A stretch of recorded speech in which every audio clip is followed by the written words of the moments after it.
we are going to see about agglutination reaction.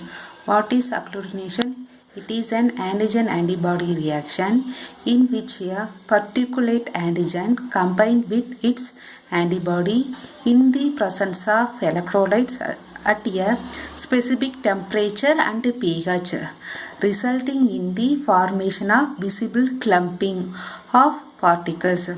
What is agglutination? Antigen-antibody reaction in which a particulate antigen is combined to its antibody in the presence of electrolytes at a specific pH and temperature. So, as a result, it will form visible clumping. It is called agglutination reaction. It will occur when this antigen and antibody reacted in equivalent proportion. When this antigen and antibody is equal, that time only it will occur. Let's it have various technique. This antigen antibody reaction having various technique.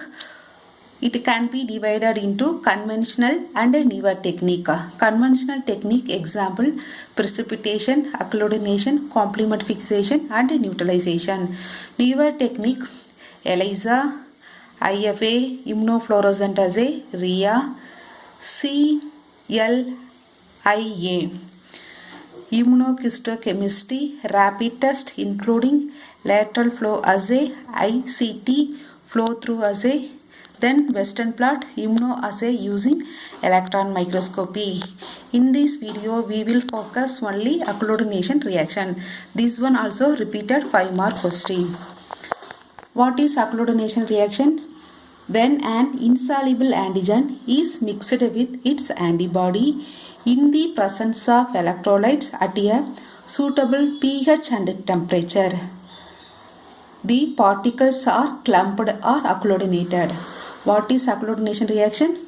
When the insoluble antigen is mixed with its antibody in the presence of electrolytes at a specific pH and temperature, the particles are clumped or agglutinated. This technique are more sensitive than precipitation test, and the clumps are better visualized and interpreted. So, this technique have more sensitive than precipitation test. The clumps are better visualized and interpreted.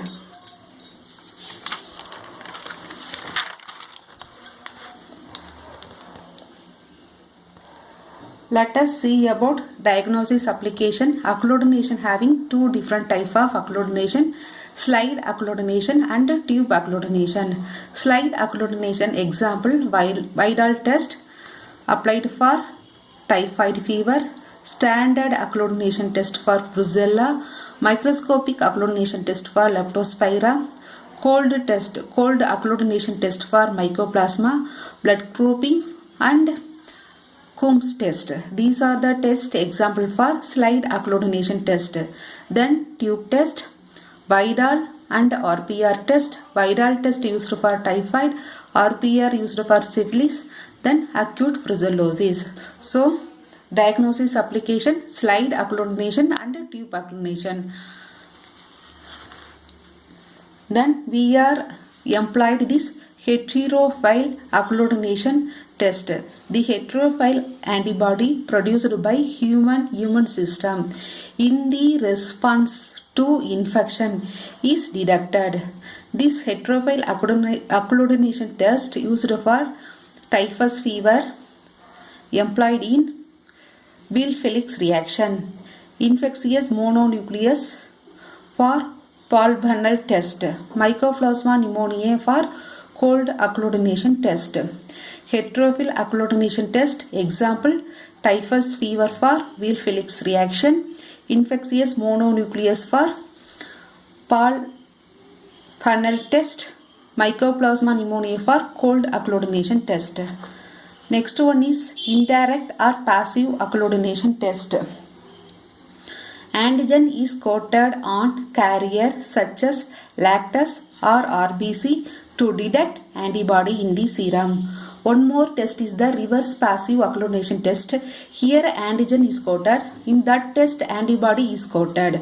Here indirect or passive occlusionation means antigen is coated on carriers such as lactase or RBC. This one detect antibody in serum. Examples: indirect heme occlusionation test, then lactase occlusionation test for antibody detection ASO.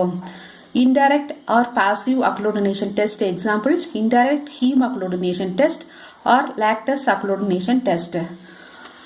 Fourth one is reverse passive occlusionation test. Antibody is coated on carriers such as lactase or RBC. Here we will detect antigen in serum. Thus, indirect method we detected antibody. This method we will detect antigen. Example: RPHA, reverse passive heme occlusionation test, lactase occlusionation test for antigen detection.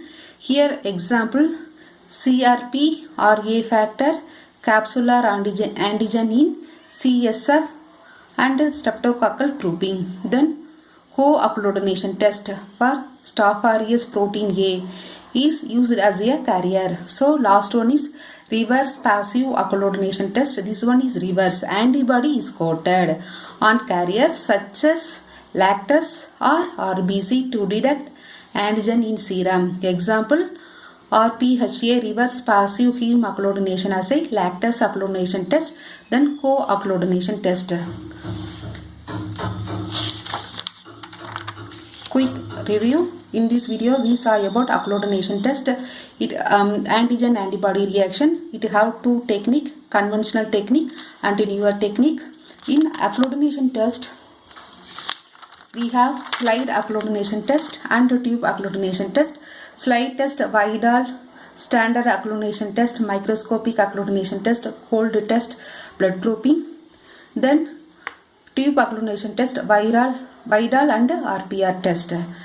Then heterophile occlusionation test, indirect passive occlusionation test, then reverse passive occlusionation test. That's all about occlusionation test. This one repeated 5 more questions also.